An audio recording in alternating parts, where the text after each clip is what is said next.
la découverte de l'unité cellulaire est liée à l'invention du microscope. L'invention du microscope à deux lentilles est d'origine hollandaise.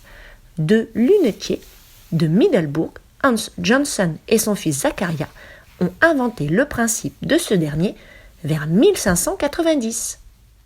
Louis Pasteur, 1822-1895. Inséparables, Pasteur et son microscope se retrouvent tôt le matin dans le petit laboratoire et se quittent souvent tard le soir. Le 7 décembre 1854, Louis Pasteur disait « Par hasard, direz-vous peut-être, mais souvenez-vous que dans les champs de l'observation, le hasard ne favorise que les esprits préparés. » Les chercheurs ont aujourd'hui rencontré les mécanismes de la vie et les expliquent au fur et à mesure de leur découverte. Sur le modèle du télescope, mot qui date de 1611, a été créé celui de microscope en 1656, du grec micro, petit, et scope, examiner. Tout objet trop petit pour être visible à l'œil nu est dit microscopique. Le principe du microscope est simple. Il additionne les grossissements de deux lentilles. De bas en haut, le microscope optique simple se compose de diverses parties qui toutes concourent à son bon fonctionnement. Le pied assez lourd assure une stabilité sans laquelle la visée serait impossible. Le miroir renvoie la lumière à travers la préparation vers l'objectif et l'oculaire.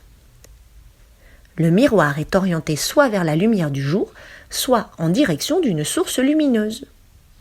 L'oculaire est la lentille sur laquelle vient se poser l'œil. L'objectif est la lentille du bas, il produit une image agrandie de l'objet, c'est cette image que l'oculaire grossit à son tour pour l'œil de l'observateur. La plaque ou platine est percée d'une fenêtre sur laquelle on pose la lame de verre qui porte la préparation couverte d'une minuscule lamelle. Les microscopes les plus performants grossissent jusqu'à 2000 fois.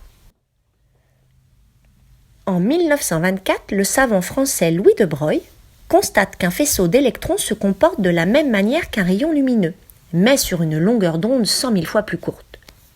2 ans plus tard, on découvre le moyen de concentrer ces faisceaux. On peut alors imaginer un microscope électronique, où les électrons remplaçant la lumière révéleraient des détails encore inconnus de l'infiniment petit. Nous sommes en 1933. L'appareil se perfectionne et son emploi se généralise en 1945. Les microscopes électroniques sont de deux types. Dans l'un, à transmission, un faisceau d'électrons traverse la préparation. Dans l'autre, à balayage, la surface du spécimen est balayée par les électrons. Certains appareils sont équipés d'un système qui permettent de voir les atomes, on dit qu'ils sont à effet tunnel. De la goutte d'eau grossissante au microscope électronique qui fouille le noyau même de la matière, le regard de l'homme a accompli un très long voyage. Le microscope a permis l'observation directe des virus, les plus petits organismes vivants connus, principale source des maladies. Mais il reste d'autres mystères encore à percer.